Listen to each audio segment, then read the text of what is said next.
Welcome everybody to some Eastern action here between Paul Reynolds at the bottom of the screen. He's up against Jason Clark at the top of the screen. Both these players largely playing for pride now. You can see Paul's hand at the bottom. He's on a green-red dinosaur build. Jason starts out with a tapped blue-white. So we'll see he's either a blue-white or see if he's splashing a third colour. He's splashing a third colour, so he's on Esper. Just some ramp spell to get out early here. Reveal a dinosaur, play an extra land tapped.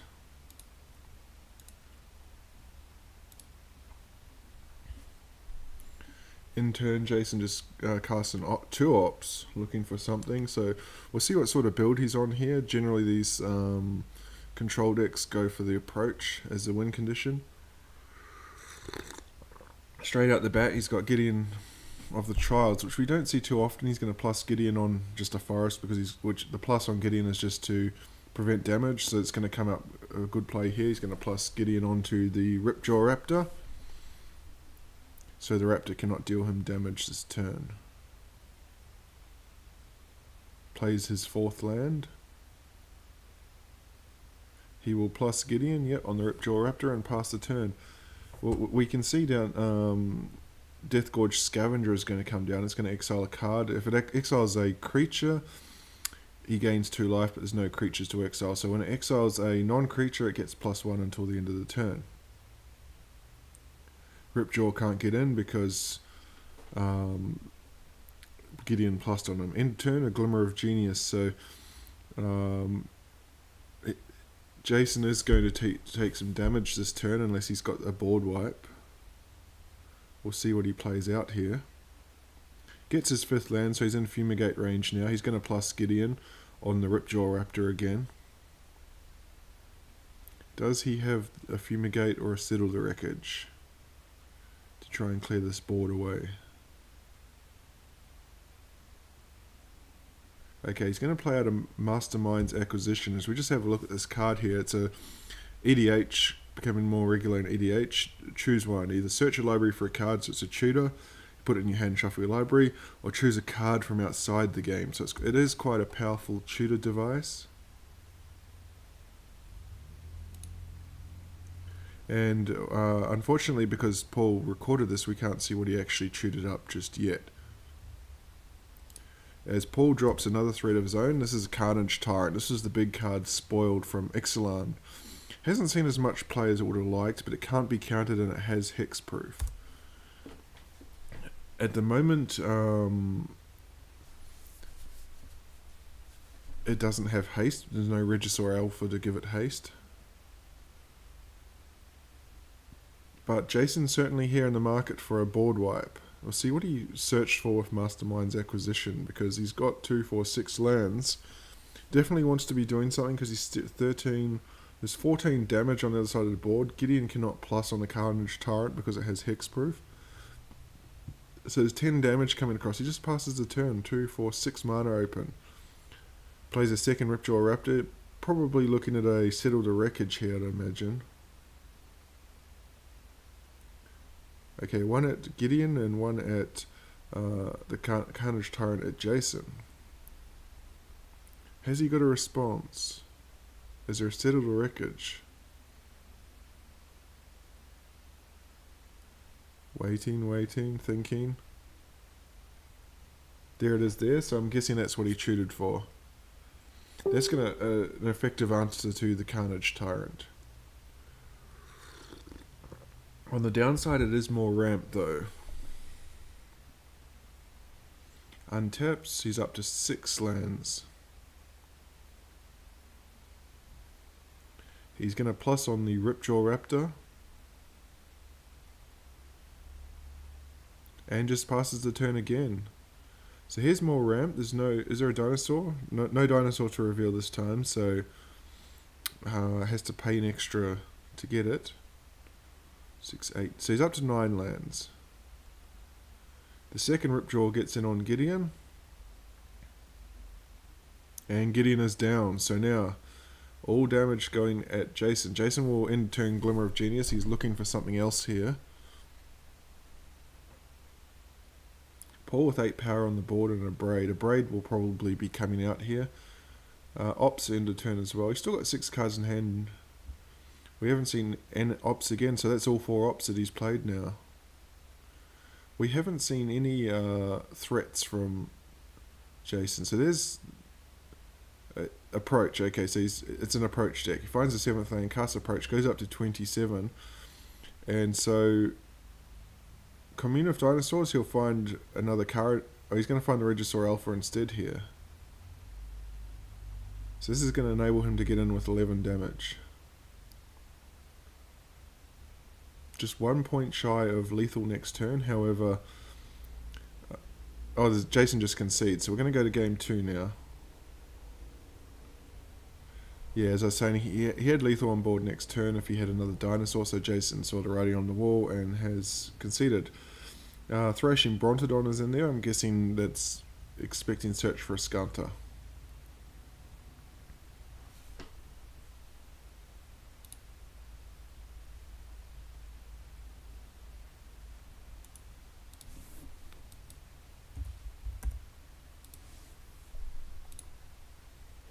So Drove is a 3/3 as long as he controls another dinosaur. And it also acts as ramp as well, so it's a very handy card. You can see a lot of lands here. Another 6 damage. Jason's down to 11, so he doesn't have... he's got Ether Hub as a white source. Desperate for a second white source here. This is going to be a very quick game. It comes in tapped. So does he have the Settle the Wreckage? Carnage Tyrant comes down. Paul's got lethal next turn, so Jason needs to find something ASAP, otherwise this game is very quickly over. Gets his 5th land. Does he have a Fumigate? He does. Timely. So it's going to put him up to 9, and he's actually in a pretty good position now. 6 cards to 2. Paul will probably cycle that. Oh no, it's not the cycling one. Still a 3-turn clock though, so there's still that pressure on Jason to be finding answers. He's got 7 cards in hand, but doesn't play a land and does nothing for the turn, so he passes. A second Death Gorge Scavenger. So that's lethal next turn now. Gets to 2 point... okay, Vraska's Contempt will take down one of those. Puts Jason up to 11. So a bit of a recovery now. Finds his 6th land. But does he have anything? Pulls out of cards. Azor the Lawbringer. Well, that's an interesting one. 6/6. Unfortunately, I can't bring that up right now. But that's the Sphinx's Revelation on a stick, and I think that's very much advantage Jason now. Azor's going to be able to get in here. He's got flying.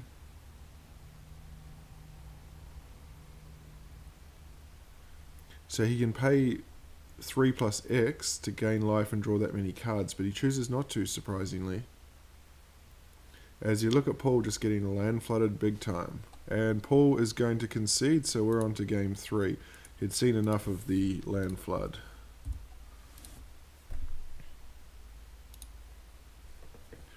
No, actually, we're on to modern. So that was a 2-0 win to Jason. Okay. Let me just update that record for you very quickly.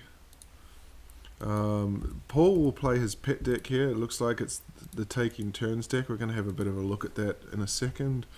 But Jason taking down standard 2-0 with his Esper control. I was a bit surprised there, but Land Flood does the damage. Jason suspends Ancestral Visions on turn 1, cycles a Street Wraith.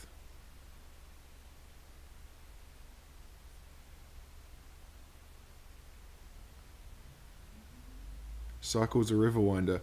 Okay, so he's on Living End here.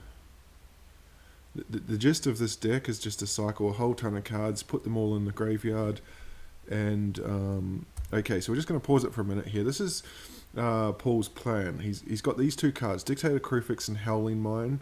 Both of them allow each player to draw an additional card on their turns. So Paul's looking for very specific things, so he's going to start to draw a lot of cards. Of course, Jason's deck, it's going to allow Jason to cycle through a lot of cards. Because Jason cycles, Architects of Will gets cycled now. He wants to dump as many cards in as possible and then bring them back with Living End.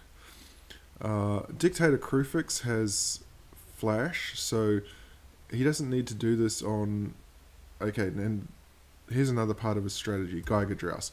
So he has these 3 cards, Geiger Drouse, Exhaustion, and Silence.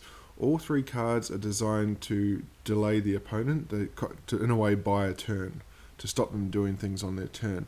So you see Silences in the upkeep, you'll play as an instant to stop them casting spells this turn. Exhaustion taps down all their lands. So he's gone for Geiger Drouse first. He's going to tap down all Jason's lands here. So first part of the strategy is to draw extra cards to make sure you hit your land drop. Second part is to buy extra turns around turn 3 by tapping down and preventing the opponent from actually doing anything. Geiger Drouse is impossible to stop unless you have Counterflux, which needs red, because it actually replicates. So you can counter 1, but then all the other copies of it resolve.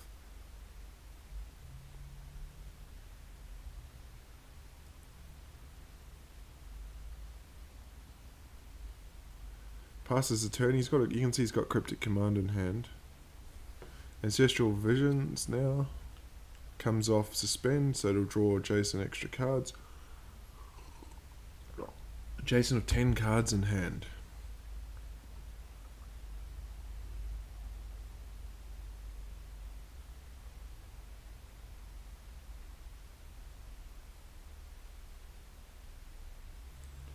Paul here is lining up to cast Dictator Crucifix on the end of Jason's turn. Cycles a Street Wraith, draws a card. Having extra cards is not a bad thing for Jason because he can dump a whole heap more creatures into his grave. End turn flashes in Dictator Crucifix, and so now Jason has to discard. He'll discard creatures. See a lot of creatures already, so he's just looking for the Living End now.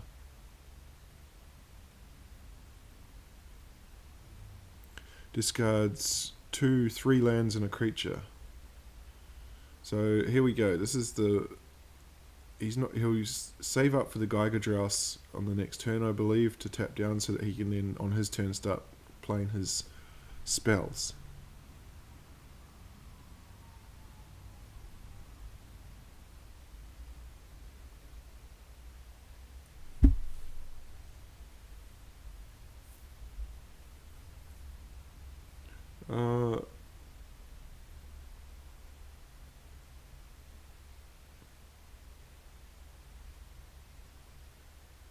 So a pass of the turn. We'll see if he's going to fire off the Geiger Drouse here in the upkeep.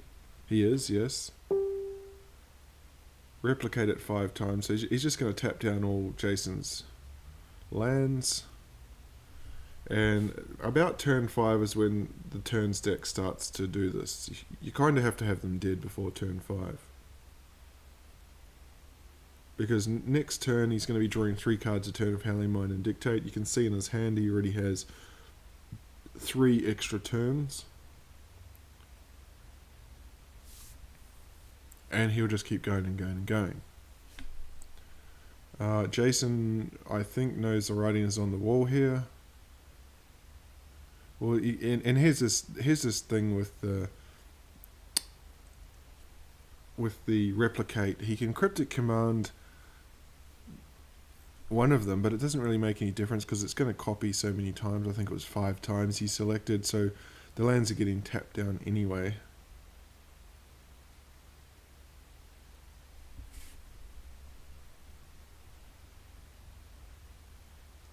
And so Jason cannot do anything for his turn because his lands are all tapped down. He's going to draw 2 extra cards, so he's going to be dumping 3 cards. Unless he plays a land, yeah, he's going to be dumping 2 cards into the grave, suspends and Ancestral Visions, but he's not going to get another turn now.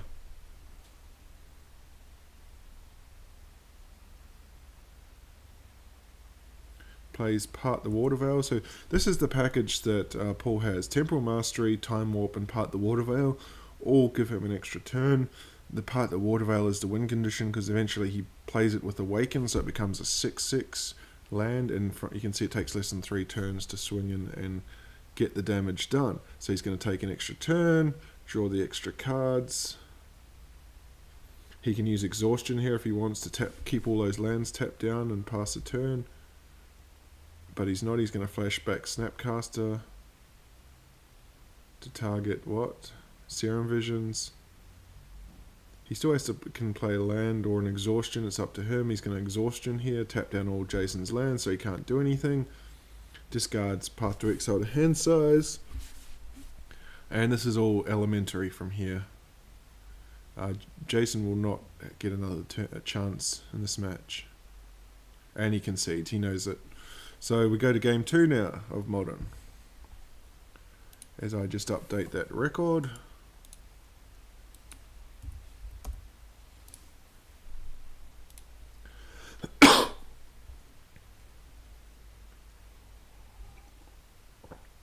Same play as last time, suspend an Ancestral Vision on turn 1.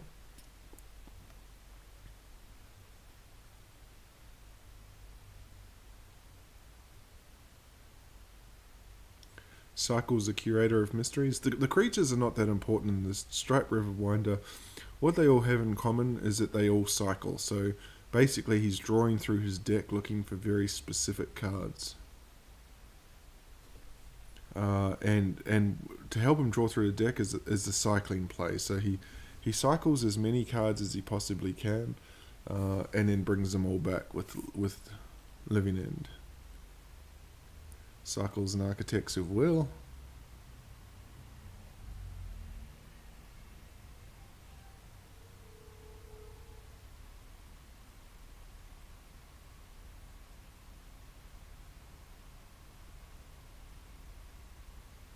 So he's got he's got about four creatures in the grave already.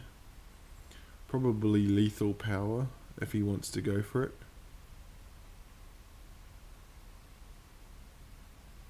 He doesn't, he passes the turn. There's no Dictator Crucifix on instep there from Paul. He can't go for Exhaustion because there's nothing tapped down, and he can only pass a turn. You can see no counter spells in hand here. So upkeep he's going to cast Silence so that Jason cannot play any spells this turn. That gets remanded.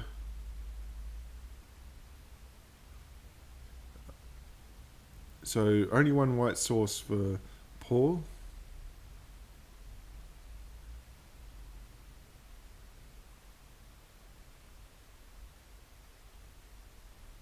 You can see there is a time. Okay, so here's As Foretold. This is the key card for the deck.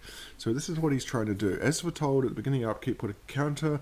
Once each turn, you may pay 0 rather than pay mana cost for a spell. So you can see Ancestral Vision has a 0 cost. Basically, he gets to draw 3 cards for free if he has it in his hand. But the big payoff is the Living End. Remove all creatures in his or her graveyard from the game. Then sacrifice all creatures. Then put all cards removed onto the battlefield. So he cycles all his creatures into his lands, uses As Foretold to play Living End and get all the creatures back for free. So he's just played As Foretold, and now he's going to play Living End. In response, Paul plays Dictator Crucifix, but you can see all the creatures now. There's a problem there with the video size from Paul's recording, so we can't see the bottom of those cards. But I can tell you there's lethal damage on the board there. There's a 7, a 4/4. I think Strike Riverwind is actually a 5/5. So 2/4. He can buy himself some time here by playing Time Warp, but he needs. You can see he's got the 6 land to play part the Water Veil, but he's going to use that up. The other problem he has is he actually has to get through all those creatures. But you can see now he does not have another take the turn, although he can Snapcaster back a Time Warp. He's going to play Exhaustion. That's going to tap down he's got 2 Exhaustions, so if Jason swings all the creatures, they will actually be tapped down next turn.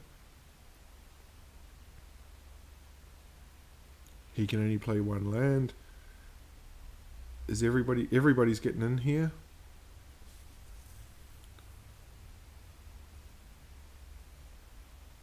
Paul will take 15, he drops to 4. So he can play Exhaustion next turn, which will buy him a turn, because it'll keep all his creatures tapped down. But you can see he doesn't actually have another Time Walk. He's got 2 Dictator Crucifix, so he's going to draw 3 cards to try and find one here. And he's going to have a Howling Mine, so he's going to be able to draw 4 cards. And this is how the Taking Turns deck loses, when it doesn't actually draw the Taking Turns. He does have 12 of them, though. Snappy's going to be able to play back a Time Warp. So it looks like Jason was just 1 creature short of getting away with this.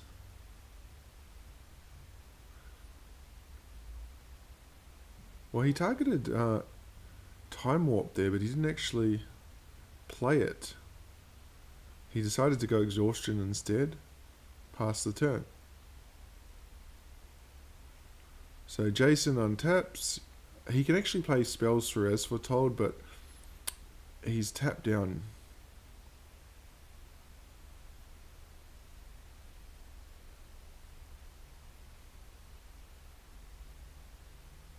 Cycle's a curator of mysteries.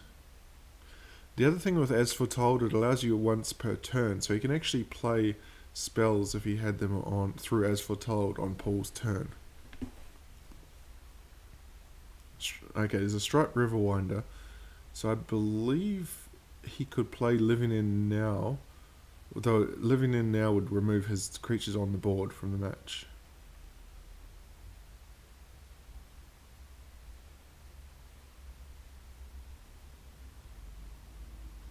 He's going to go for it, play Living In, so it's just going to get rid of the Snapcaster. So, Snappy's gone. Paul is going to draw 3 extra cards, plus look at one of Search for a Skunter. 2 extra cards, sorry. So here we go. He needs... Exhaustion won't work here, because he needs to draw another turn.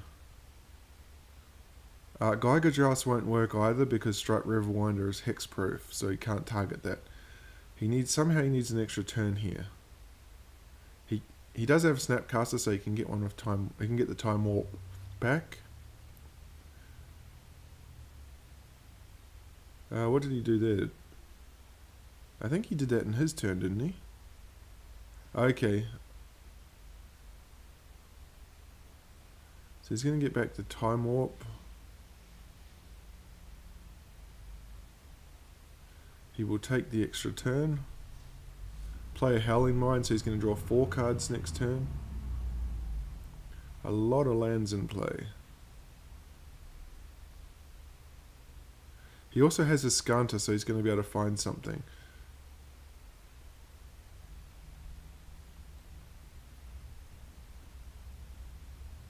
He's just counting, I think, with Geiger Joust. So he's going to first use a Skunter to try and find a turns card.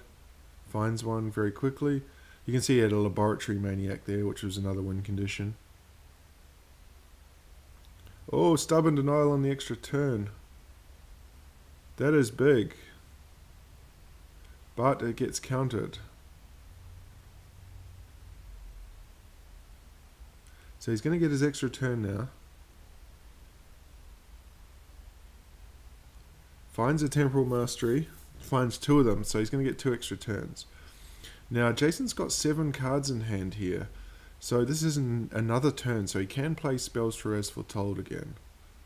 Unfortunately, because of the video, we don't know, I don't recall how much life, how many counters are on As Foretold.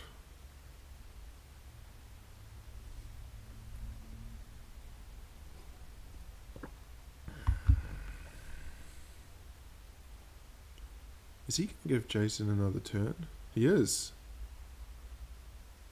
He's going to go for the Geiger Joust in the upkeep. Now this is super risky. I don't think I would have given him this extra turn because Striped Riverwinder has hexproof, and if he has a removal spell for Snapcaster here, it's just game over. Pre-combat? I don't know what Paul's doing here. He's letting... Okay, so it goes to combat.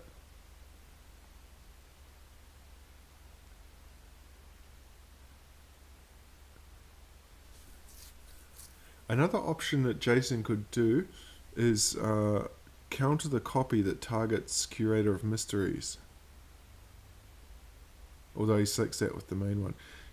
Because once it starts to replicate, he can change the target anyway.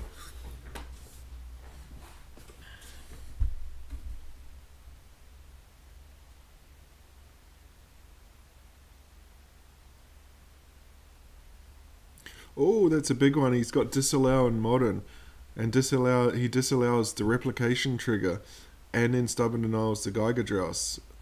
And you can see he will buy him, and he's got another one. So we're going to game 3. So 2 disallows. Nicely played there from Jason.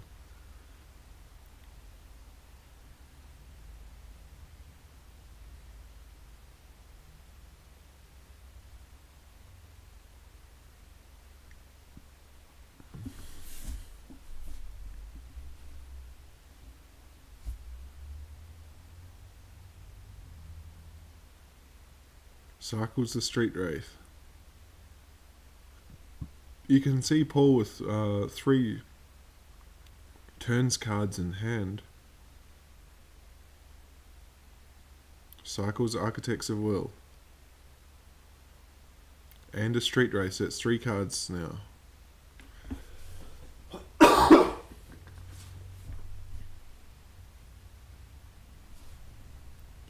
Did he miss? No, he didn't miss the land drop. Okay, cycles a Striped Riverwinder, so now he's in the business. Next turn will be a big one.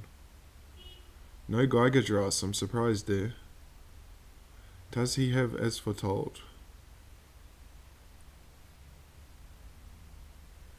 No, he doesn't. You can see Paul doesn't run out the Heli Mine because he wants to play Dictate. Cycles 2 more, so he's got what he needs in the grave now. Geiger Dross and Upkeep. He'll tap down all 3.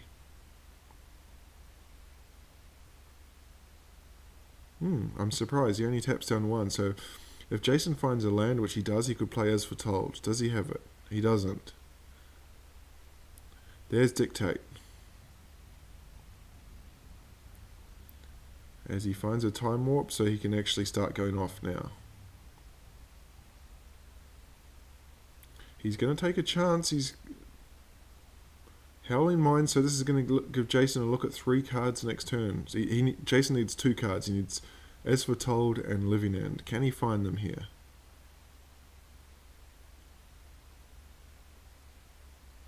Finds a 5th land. Does he have what he needs? The shields are actually down. There's no counter spells on Paul's side. If he passes a turn, I don't know if he'll get another turn. Well, that tells me he doesn't have As Foretold because he could have just played it through that. But suspending Ancestral Visions passes the turn. I suspect Jason might not get another turn now.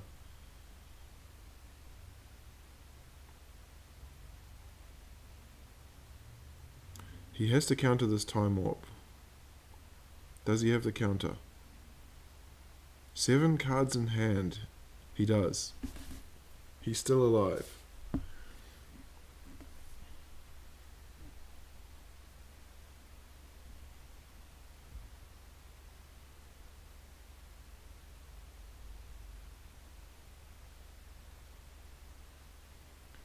So can he... Okay, here's As Foretold. Does he have the Living End to go with it?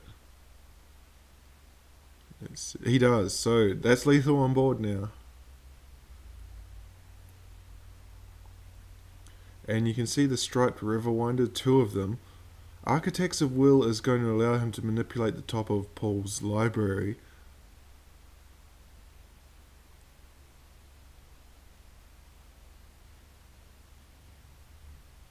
And he's got 3 mana up.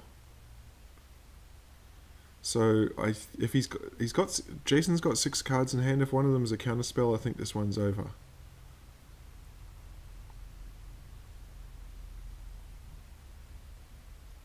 Okay, this is it. If this gets countered, it's game over.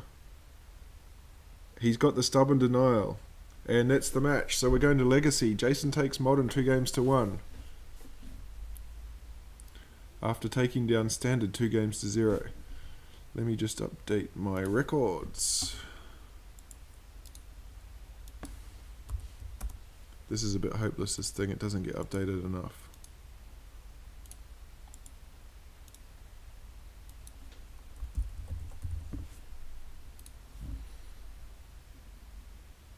So again,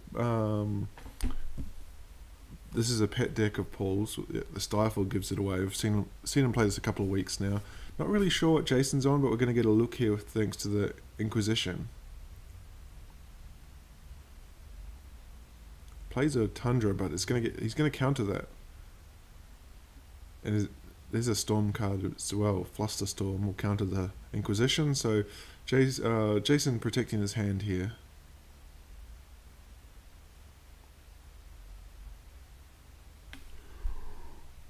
Just passes. So we're going to get a look this time.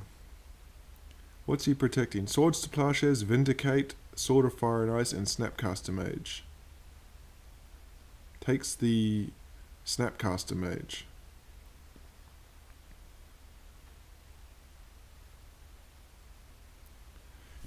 He's going to have to get rid of... Oh, Thoughtseize. He might be tempted to take the Thoughtseize with this. See what he takes. Because Swords to Plow... Yeah, he takes the Thoughtseize to protect his own hand. Because Paul has to deal with the Swords to Plowshares, although Dark Confidant might be able to bait that out here. Let's have a look.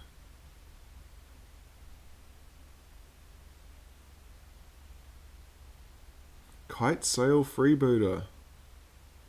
There's a standard card that he's playing Modern Humans. It's now, thanks to Jason making an appearance in Legacy, he's going to be able to take a Stifle.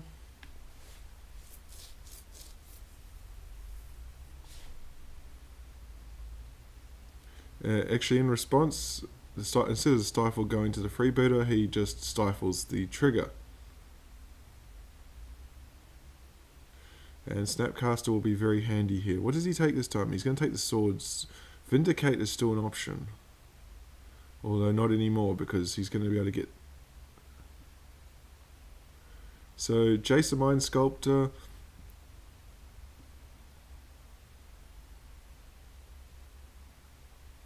And the sword are what's left in hand. Draws a Brainstorm for the turn.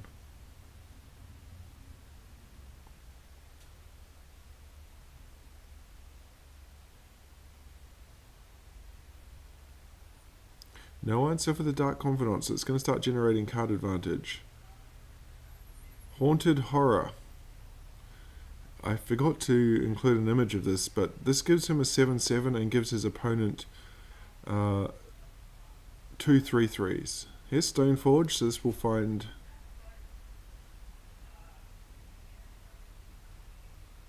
What's it going to find? Batterskull? Yeah, Batterskull. Dark Confidant again to draw extra cards. A Flooded Strand. Gets a Ponder, so he can actually, if he doesn't like any of those cards, he might take the Thoughtseize. Yep. Get that Batterskull out. Oh, and it gets met with Force of Will in response.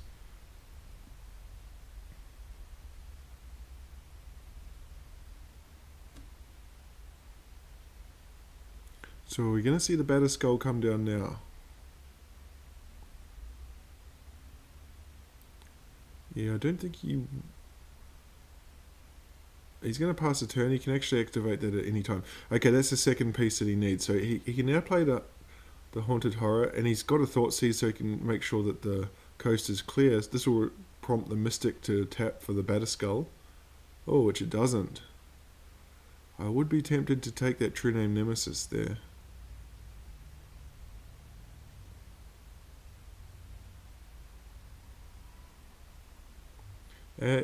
Paul didn't play a land there.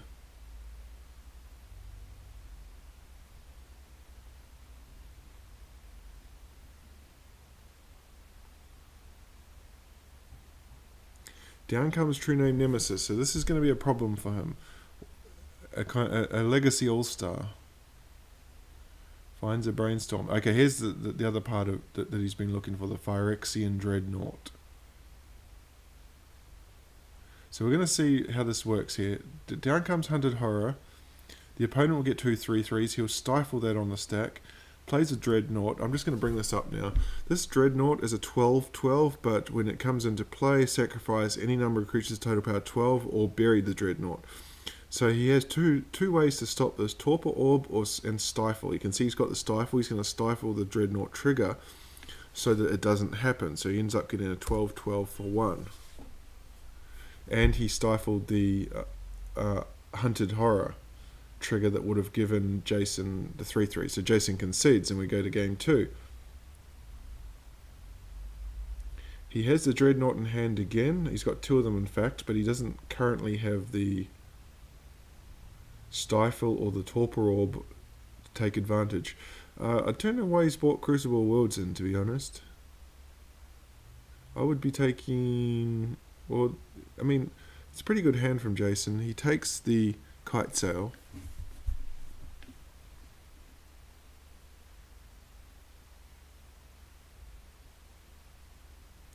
Plays out the Dark Confidant. This might meet a Swords to Plowshares. We'll wait and see. He's going to Brainstorm first. Okay, so Brainstorm with the fetch there.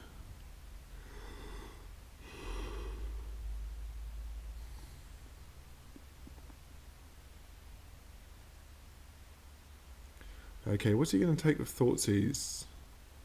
Probably one of the Dreadnought. I don't know if he really cares about Crucible Worlds. I'm not really sure why that card was brought in. Well, he's going to take it anyway, so...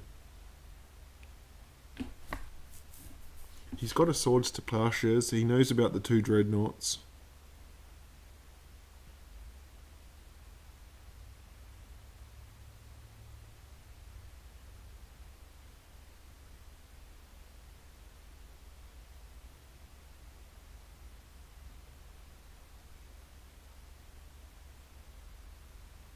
In response to the Thoughtseize, he fetches twice. So a Counterspell, a Force of Will, and a True Name Nemesis. He fetched a basic Swamp, so he actually could have countered this if he wanted to. And it's the Counterspell is what Paul takes. So if he wanted to play the Force of Will, then he's going to have to get rid of the True Name Nemesis.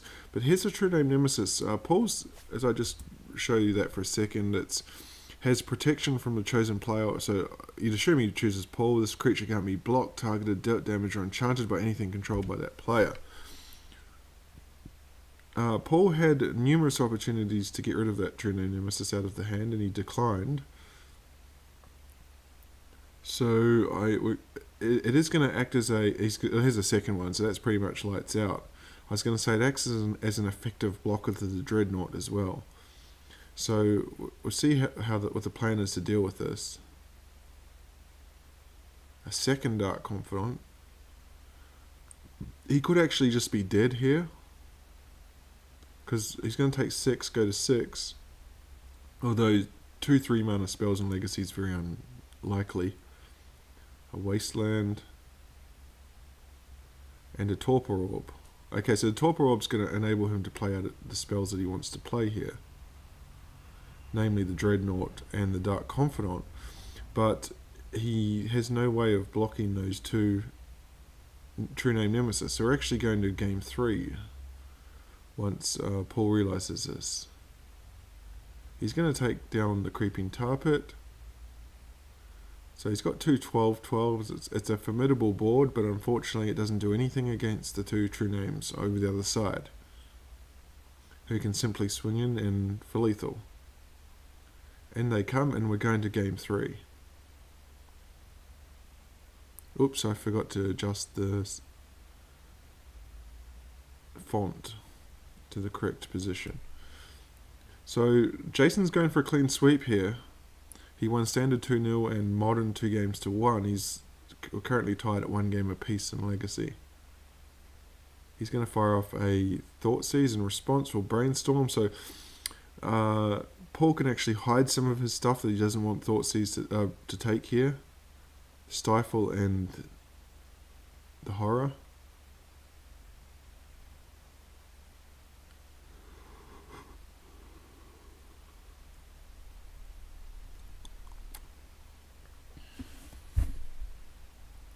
What does he take? Okay, so he takes a thought seed, so he's protecting his own hand here.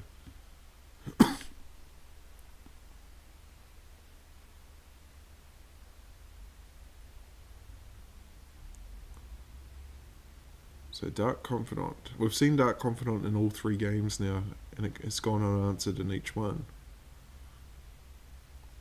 Another Thought Seize. So now he's going to see what he tried to hide away with the Brainstorm there. The Hunted Horror. See what he wants to take.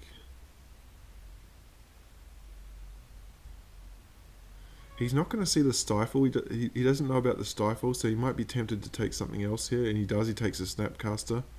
We know the next card off is Stifle.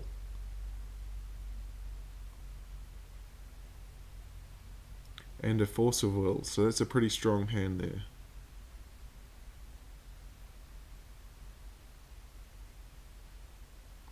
Jason's down to 14, thanks to the Thought Seizers. No play, just passes the turn. Well, there's the Dreadnought, so he can actually... He's looking for a land here, I believe. Doesn't find one. He's going to just make sure the coast is clear.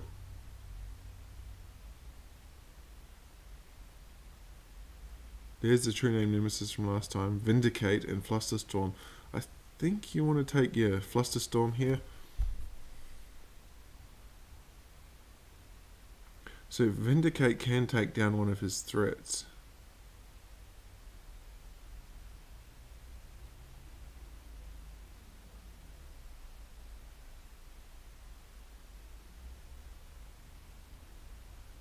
So he's on 11. He knows about the horror.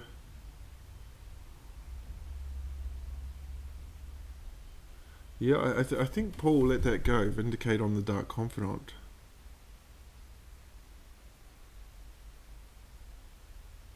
Hold on, what did I miss there? Why did that not work? Oh no, he targeted the Underground Sea, so he's trying to keep him off the mana.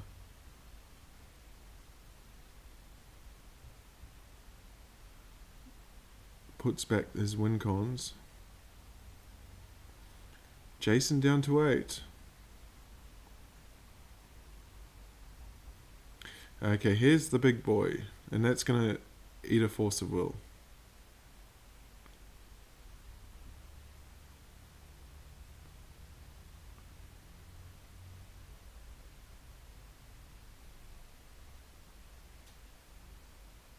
The Torpor Orb. He's going to go for the Dreadnought here. Stifle the trigger. Does it result? It does. Oh. So Jason needs to find a removal spell this turn or it's game over. He's on 6. Oh, Verdict. Just in time. So he'll be able to play out Torpor... Paul will be able to play out Torpor Orb for the future ones.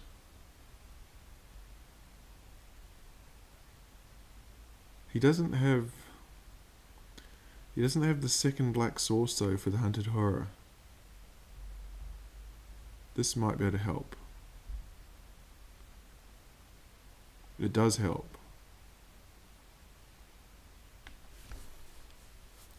He's going to go for the Inquisition first just to make sure the coast is clear and gets the Swords to Plowshares.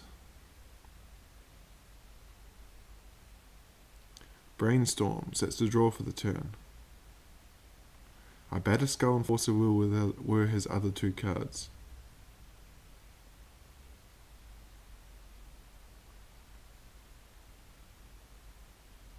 Okay, True Name Nemesis again.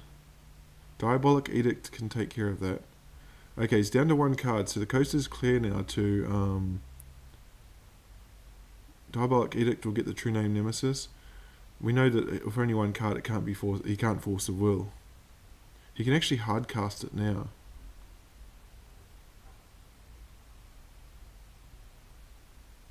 But Jason also knows about the Hunted Horror. So this Skull is only going to be a 4/4 lifelinker. It's a chump blocker.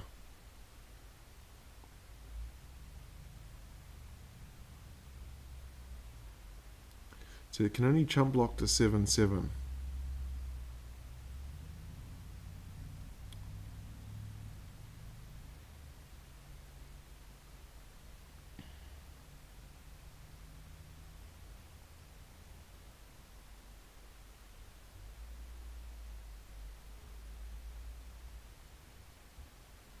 And he can only pass a turn. See what that last card is? I believe it's Force. Yep. Play out a second Hunted Horror. So Jason's on. He can. Oh, he can hard cast the Force of Will. Okay. So now he can snap back the Supreme Verdict. This will be a chump block that's going to put him to 9. He's got 2 turns to find something to. Oh no, because the Hunted Horror has Trample. So he's still dead next turn. He needs something right now, off the top. Does he find it?